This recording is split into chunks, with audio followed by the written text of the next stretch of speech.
morning, everyone. Good morning, Teacher Bravo. Take your seats. Thank you, Ma'am. How are you today? We feel good, Ma'am. And how about you? Yes, I am good too. And how about the weather?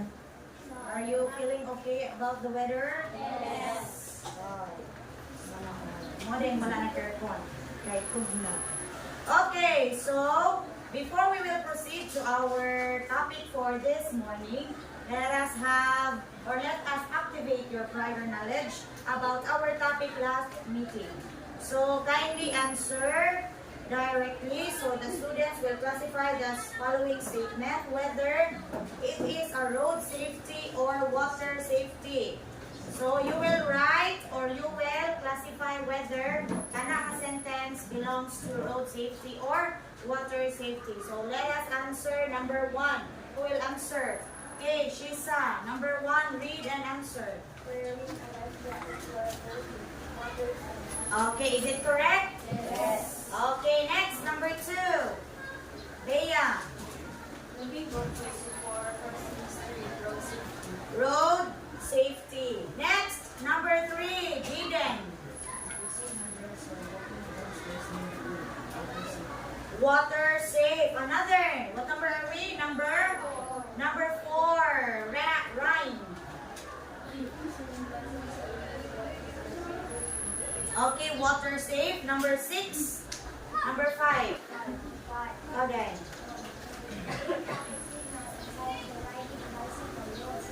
Road safety. Next, number 6. Marjorie. Water safe. Correct. Number 7.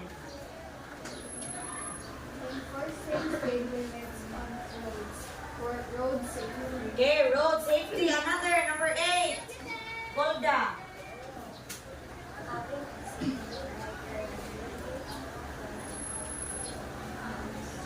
Road safety. And number 9.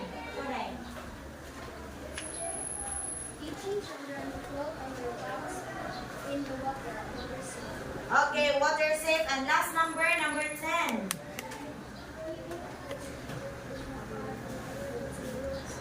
Road safety. Okay, so those are the management or what do you call that one? Statement or scenarios that belong to road safety and water safe. Now, let us unlock the terms first before we will proceed to our lesson proper. So let us read the word and then read the meaning. Ready? Road. A rigid, hard tissue that forms the structural framework of the body and provides support, protection, and coordination for muscles. Bones are composed primarily of calcium, phosphate, and collagen fibers, giving them strength and resilience. They also serve as attachment points for muscles, allowing for movement and locomotion. Okay, you know where are your bones? Yes. Nasa lapitan yung bones? Okay, so sa arms, feet, and all around our body. Okay, next, cold compress. What do you mean by cold compress? Cold compress. Therapeutic. A therapeutic device used to apply cold temperature to an injured or inflamed area of the body. Unlike an ice compress, which typically contains actual ice or frozen gel packs, a cold compress may consist of a variety of materials designed to retain cold temperatures, such as gel packs, instant cold packs, or refrigerated items like frozen vegetables wrapped in a cloth. Okay, so cold compress or saman, wrapped or ice that is wrapped inside a cloth. Okay, so next, joints. Eunice, kindly read the meaning of joints.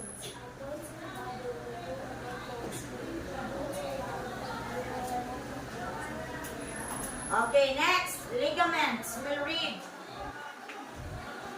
Okay.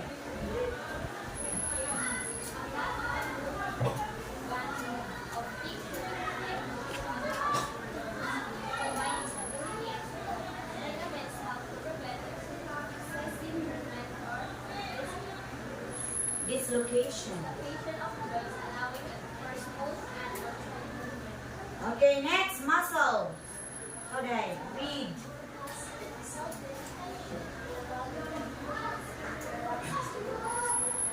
Muscles are flexible from various movements of the body, including rotating, acting as well as important movements Internal organs. Next, swelling. Last one. Okay. swelling, the enlargement of patterns of a body part due to an accumulation of fluid in the tissues. Swelling is a common response to injury, infection, or inflammation, and is often accompanied by pain, redness, and warmth. Okay, so that is the meaning of swelling. So these words are the words that we are going to encounter as we go along to our lesson proper. So these are the terms or words that we are going to encounter or meet as we discuss or proceed to our lesson proper. Okay, so our topic for this morning is all about, can you read? First aid for musculoskeletal Musculoskeletal injuries. Okay, what are those? Number one. Next. strains, dislocation, fractures. Okay, so these are our topic for this morning. Are you familiar with these words? Okay.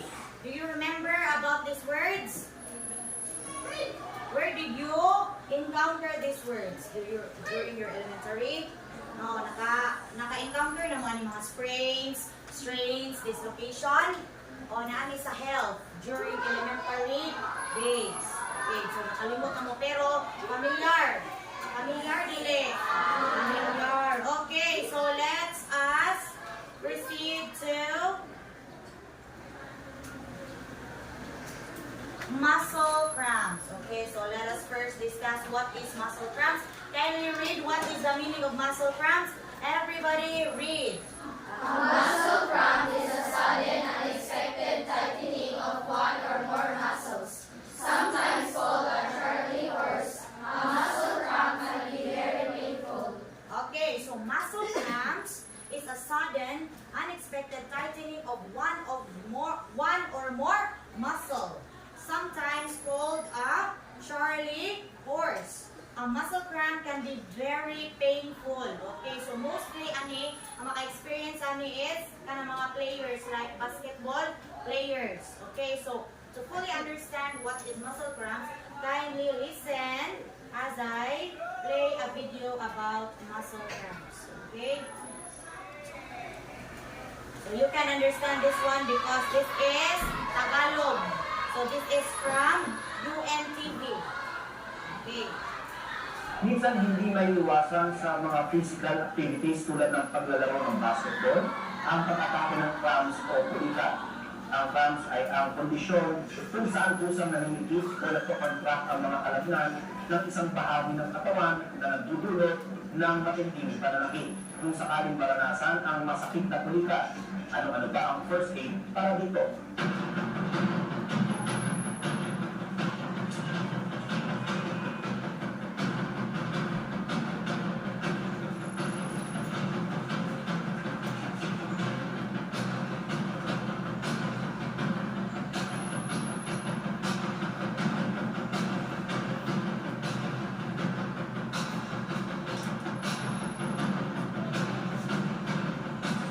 Muscle cramps kadalasan ay nadilim dahil kulang tayo ng electrolytes sa katawan. Pinakang magiba dahil mababa ang ating potassium.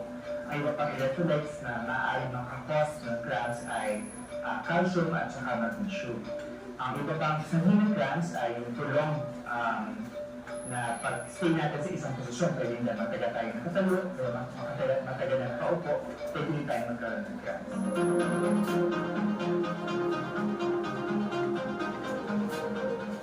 Para sa paglalapat ng first aid o pang-unang lunas, narito ang mga kailangang gawin. Paupuin o pahigain ng pasyente.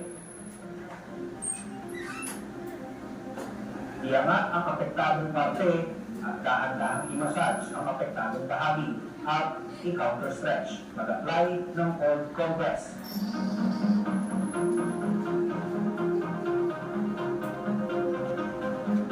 Painumin ng maraming tubig ang pasyente at huwag muna siyang payagang gumawa ng mabibigat na activities. Tandaan lamang ang mga bagay na ito kung makaranas ang isa sa inyong mahal sa buhay ng muscle cramps. Sin safety, level of consciousness, i-check ang airway, breathing at circulation. Isagawa ang counter stretch para sa leg cramps. I-cold compress ang muscle. Painumin ng tubig ang pasyente. Pagpahingahin ang pasyente. To learn more about first aid, emergency preparedness, and disaster awareness, don't forget to click to subscribe button. So, that is all about what? Muscle cramps, or in Bisaya, what is the term? What is the term in Bisaya? Ha? Okay, very good. Yan na, gibipugan. Kailan mo gibipugan? Okay mo na siya ka-experience mo gibipugan. Okay, especially ang more prone po dani sa mga muscle cramps is kanang mga buntis. Okay, so kanang mga buntis more on o happy na sila mga anak, mga 8 months or 7 months or mga third trimester na 7 months to 9 months, they are prone to muscle cramps, especially o kanang mga kadlaw na or kanang matug. Okay, so mo na kanang mga buntis dapat painon og calcium, di ba? Naimong tong laki atong akong lesser ko na imong calcium or kanang ina kuno ka calcium sa imong lawas. So, more on maka-experience ka og muscle cramps mo na mga buntis every month or every day mag-inom og calcium para dili ma-krama ni ngani. So that is the first aid that can be applied during when you experience muscle cramps. Okay, so mo to si Ja. Kato na sa video mo to'y mga ways in how to apply first aid when you experience muscle cramps. Now, let's go to sprains and strains. Kindly read, who will read? Jaden.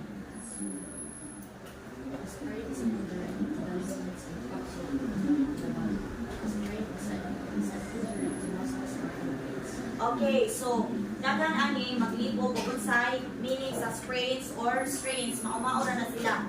So, but they are different. They are not the same. So, listen as I watch or as I click the video here for the difference between strains and sprains. So, this is also from Lifesaver by UNTV. So, makasabot ra mo ani kay Madalas nating narinig sa mga sports injury ang mga salitang sprain at strain.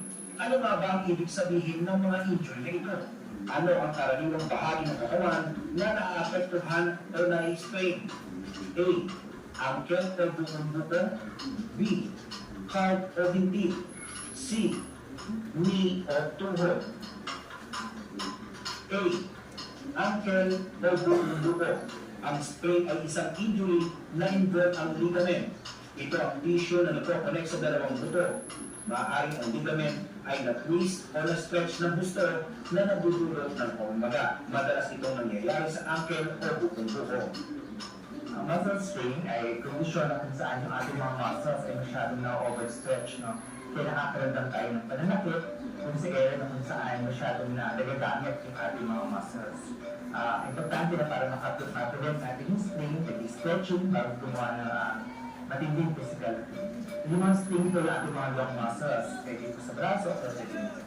Kung kayo o isa sa inyong mga kamag-anak ay nadapa, nadulas, o kaya ay nadamdam sa medyo elevated na lugar sa inyong mga tahanan. Kung nailalakad at nailagalaw pa rin naman ang inyong paa, o kaya naman ay binti at wala namang sign of fracture, maaari na strain o na-sprain ang inyong muscles at ligaments. Huwag magpanik at sundin lamang ang aming mga itutulong steps para alam niyo ang gagawin.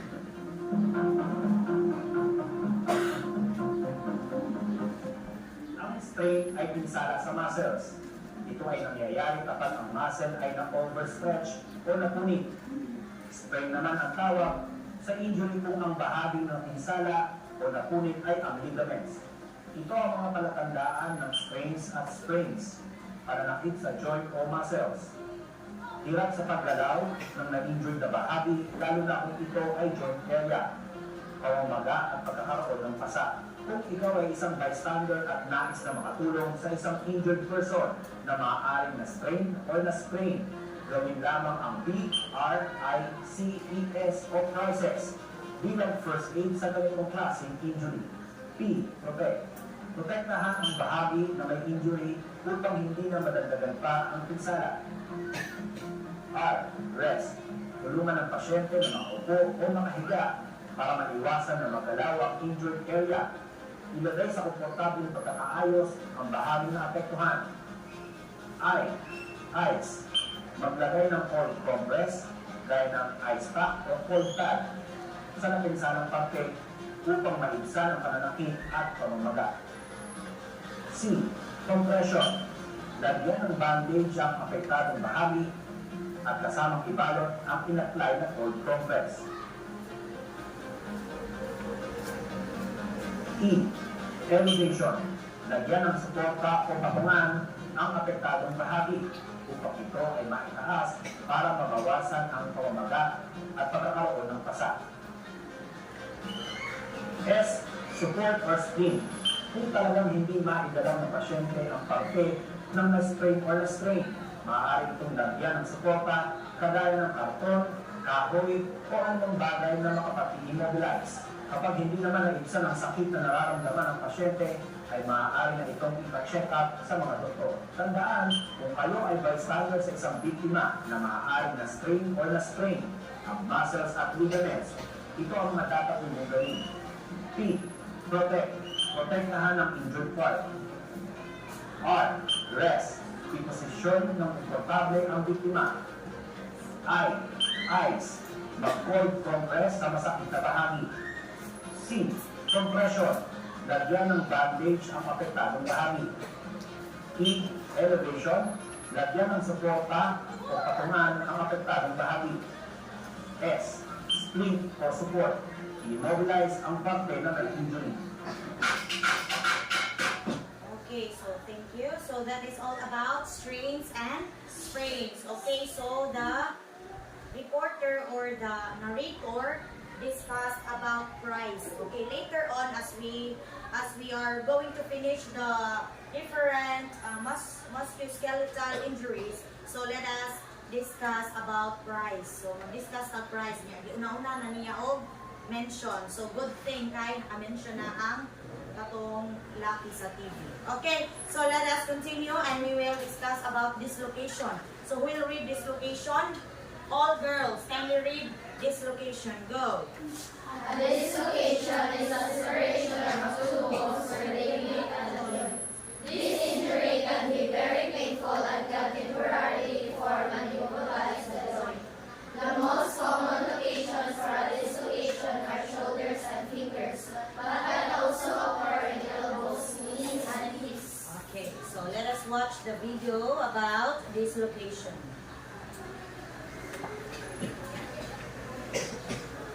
Ang shoulder dislocation ay uri ng injury na maaaring makuha mula sa isang motorcycle accident, pagkahulog sa mataas na lugar kung saan tumama ang balikat sa sahig, at maaari rin sa mga contact sports tulad ng basketball.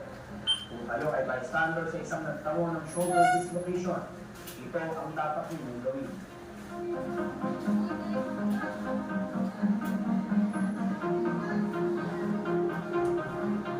Bago gumawa ng ibang bagay, iyakin muna kung ligtas ang paligid. I-assess ang kamalayan ng biktima o level of consciousness nito. Tumawag ng emergency medical services kagaya ng 8911 UMTV. I-check ang airway, breathing, circulation, at kung mayroong bleeding. Sunod na i-check ang PMS o pulse, motor,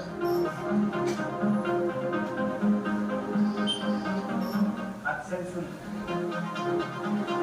at kapilya.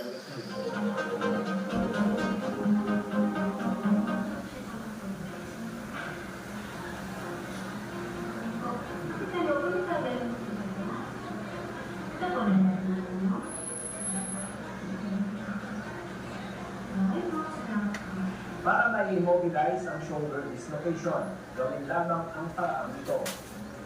I-expose ang injured na bahagi upang malaman ang kondisyon ng balikat. Lagyan ng sling sa pinakakomportabling posisyon at mag-apply ng swab.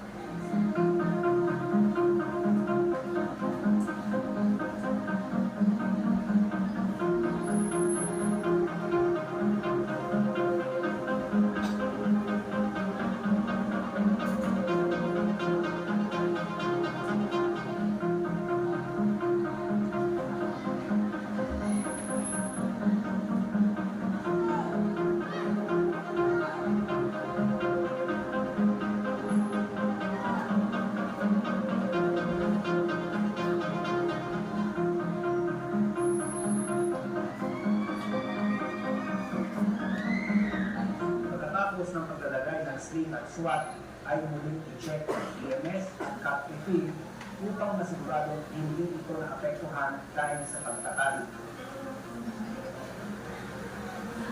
Nalalaman ko? Sige po. Ako lang di po ito na. Okay po, salamat po.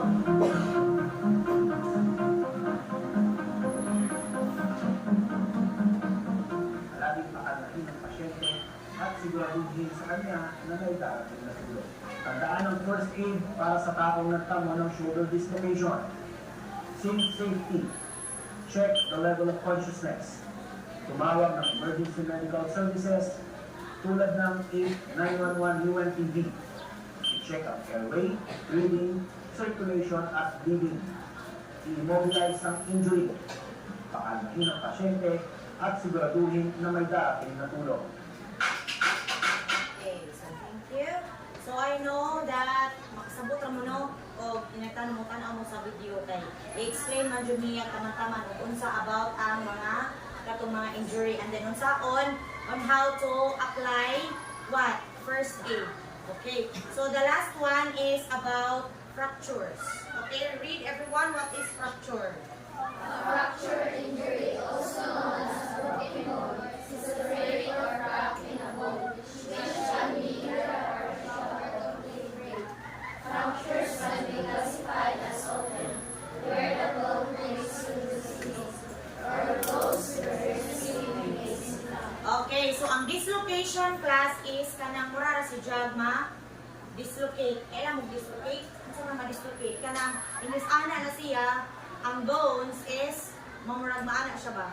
Niya mo to nga applyan siya o katong murag cloth kay aron murag simintuon ang iyang kuan or para murag i-elevate nga na kay aron bisingana to siya so balik siya sa iyang forma. Okay, so kaning fractures is as in broken bone.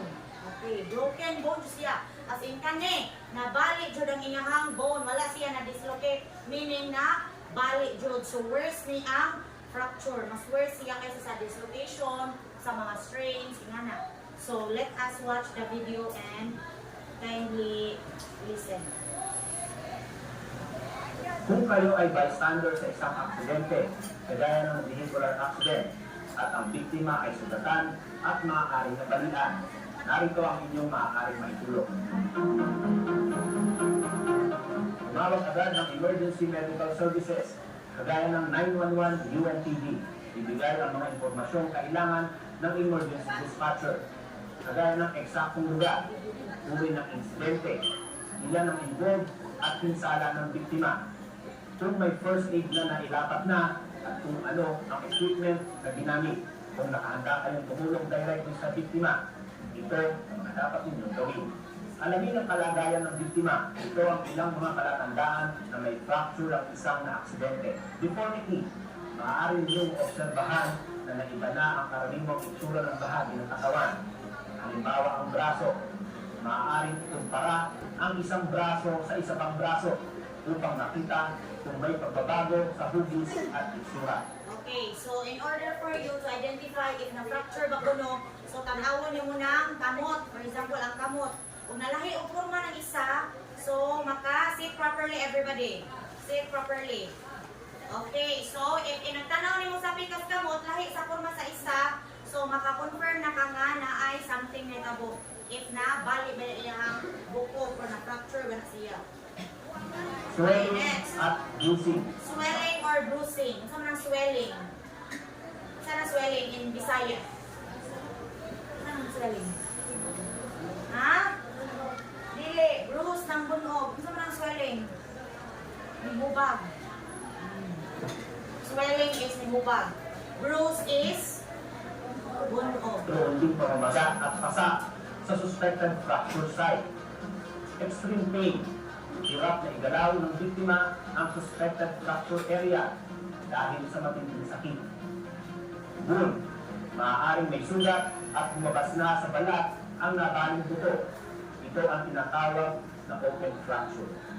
Kausapin ang biktima. Open Mahalagang fracture. What do you mean by open fracture? Okay, nabali ang bukog, migawas ang bukog sa imuhang skin or sa panit. Pero o close fracture, tuara na sa, so dili na nimo siya makita na nimo siya if imo ipa x-ray. O x-ray nimo ato, matanaw sa x-ray nga oy, ang imuhang bukog nabali din na. Pero if open fracture, sabi ti Bailhan, o ni si Will, gawas ang bukog, at Yan, hindi mo na siya dapat gumalaw hanggat hindi dumarating ang emergency medical services. Suportahan o hawakan. So, if na-disgrasya, for example, unya na i-fracture, okay, kung sa may buhaton, dili nimo ipalibok or dapat nakarelax ra jud ng pasyente nimo or kanang nabiktima diha. Okay, so dapat dili siya mulikay nga naman. If ever na mulihok siya, sa may mahitabo niya, what will happen? Basin og mo worse ang iyahang gibati or basin og maglubos na yun siya og ginhawa. Na nakapaligid sa suspected fracture area. Napakahalaga ng immobilization sa tiyempong ito upang hindi madagdagan ang injury ng pasyente. Not getting worse. Feeling mo worse ang na-feel sa pasyente. Kung ang fracture area ay sa braso, lagyan ng splint o kahit na anong tuwid at matigas na bagay na susuporta sa braso. Splint. What do you mean by splint? Ito. Any nga makasupport o kanang gibutang nila nga red color. Kanang tawag og splint. Kaya ron, Gamit ang masupport malinis ang na kamot. tela.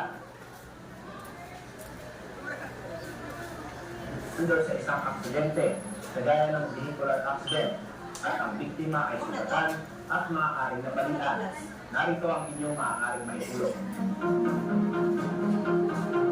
Tumawag at Okay, so that is all about what? Fractures. Okay, so what are the four? What are the four or five? Five? Ano to? What are the five musculoskeletal injuries? Number one is? Muscle cramps. And another? Dislocation. And fractures. Okay. So those are the different musculoskeletal injuries. Okay, and their first aid on how to apply first aid when emergency is needed. Okay, so most minor soft tissue injuries can be managed at home. For the first 2 or 3 days after your injury, you should follow the Price procedure. So, kaning Price procedure, this is from Philippine Red Cross na pwede nimo ma-apply during or when you are having an injury. So, Price, what is the meaning of Price again? P is for protect, R is for rest, I, C for and E is for okay, so let us first discuss what do you mean by protect. Who will read about protect? No, Golda. Saday.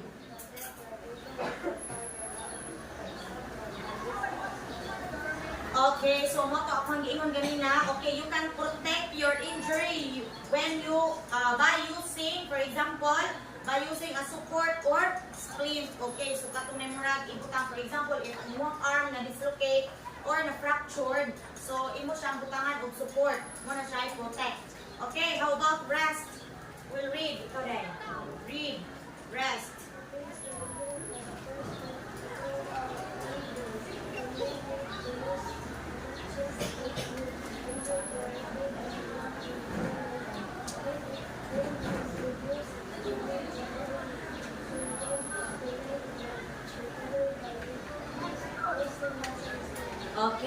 from the word rest. What does it mean? Okay, mukahuway. Okay, so basin pod o bago pa gani kaya ka na injury nagkaugma dayon mo duwa ko basketball. Oh, dili pa gani kakalihok anak. So dapat you will take a rest. So pag na imong injury diha, imuha nang i-rest o balik sa semana or 2 weeks. So man imong rest nga need aron mabalik ang energy nimo unya. Maayo po tong imong fractured or sprains strains sa imong na injury diha nga part sa imong lawas. Next is the eyes. Yan na. Ito rin. Eyes.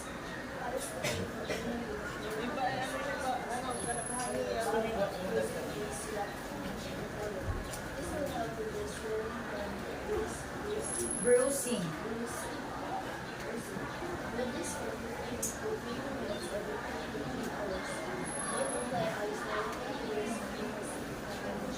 Okay, so when you say eyes, you will apply eyes sa imuha fractured or injured area. Whether nag-ubang na siya, nag-swell, or nag-bruise, or bruise. Yeah? Sama na? Unog or naglagong. Okay, so muna siya. Applyan na mo siya eyes. Cold compress. Okay, muna siya. Compress the injured area with an elastic bandage. Okay, so after putting ice, you will,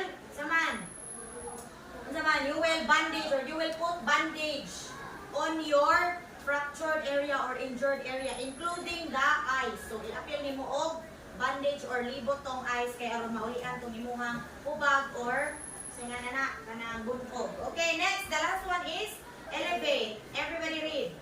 Elevate your injury by resting it above the level of your heart and gripping supportably. This should mean dividing it in the sofa with your foot in some Fusions. fusions if you injured your leg. Okay, elevate. So i-elevate, for example, ang imong TL o na-injure na imong TL, dili na nimo i-down na na forma. So dapat na ay makasupport nga pwede nimo matambid. Ayan. So that is the meaning of price. Again, price is protect, rest, Eyes, compress, elevate. elevate. Okay, so kindly get 1/2 crosswise and answer this one. So rearrange the jumbled letters to form words or words related to musculoskeletal injuries. Then match each unscrambled word with its correct definition by circling the letter of the best answer next to it. So 5 minutes only. You will answer 5 items, 5 minutes. Okay. So arrange the jumbled letters and then find the meaning.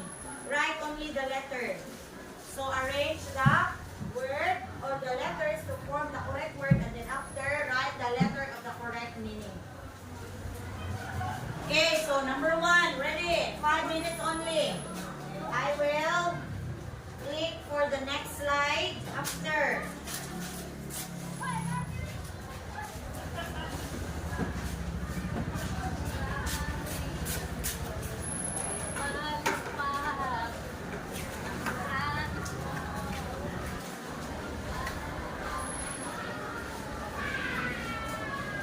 Okay, done. Next. Number 2.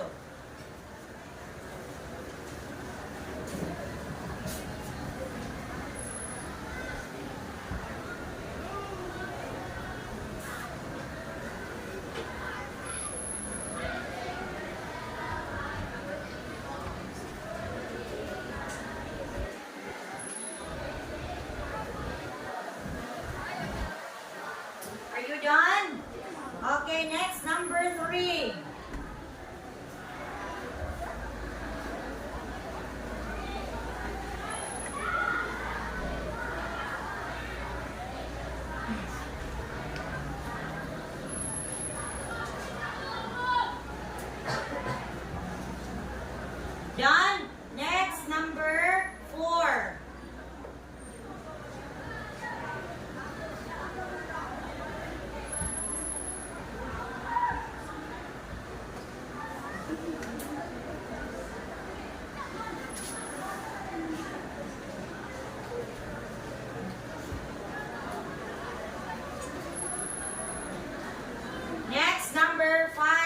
last one.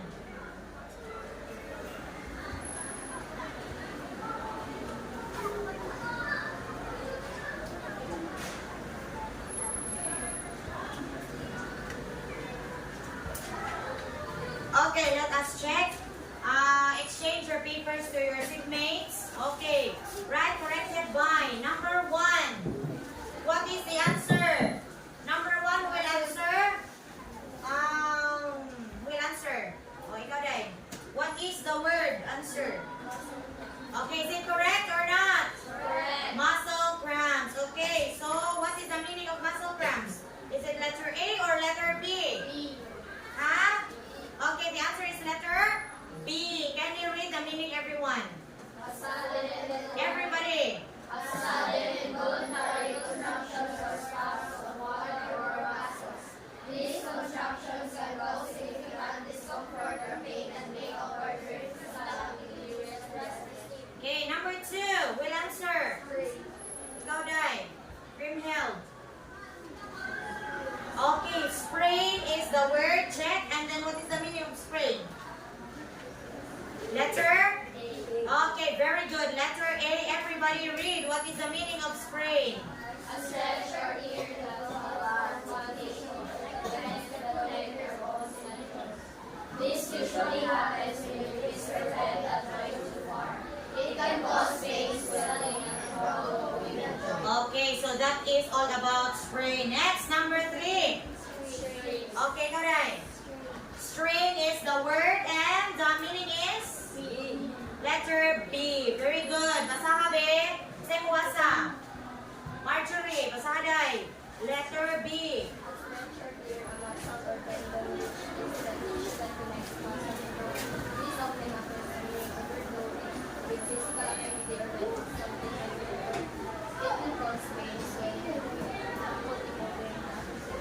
Okay, thank you, Dai. Number 4. Number 4. There na side. Okay, another. Sige, balik ko ako, Dai. Naka-strike. Dislocation. What is the meaning of dislocation? Letter? A. Very good. Basahan tanan. Occurs when the bones in a joint are forced out of their normal position, causing them to separate and disrupt the alignment of the joint. This can result in severe pain, especially in muscle movement in the affected joint. Okay, and the last one? The word is? Fracture. Correct. The meaning is? Letter? Say A. Okay, the answer is letter? Letter A. So a break or crack in a bone. Okay, so count your scores.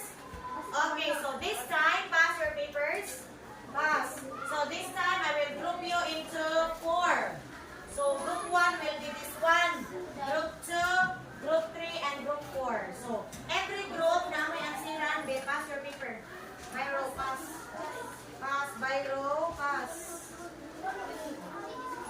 Pass your papers, biro, everybody. Faster. Yes, pass your papers. Okay. So for the group activity, so I will group you into 4. So kamo mo ay group 1, kamo duha nga row, group 2 mo, kamo group 3, and group 4. Okay, so for group 1, kindly get 1/4 size of paper, group 1. Please reader dito. Pagtapos mo may group 1, tapos group 2, tapos mo group 2, group 3, and group 4. Faster.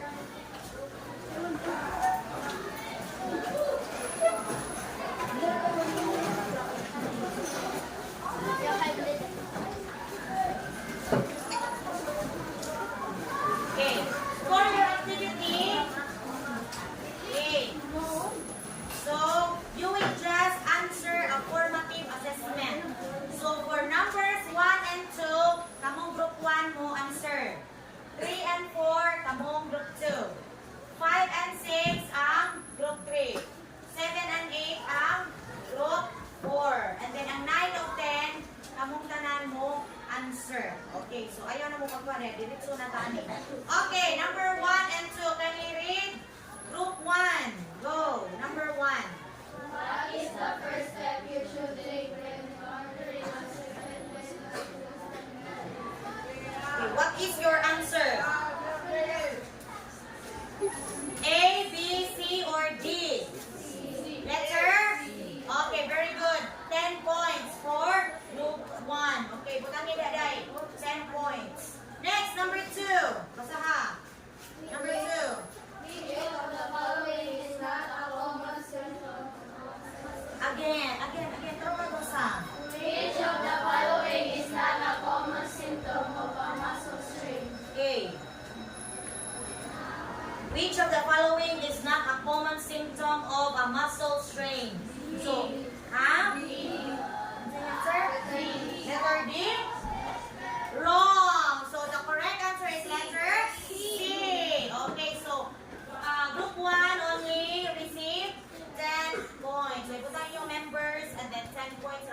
1. Next, group 2.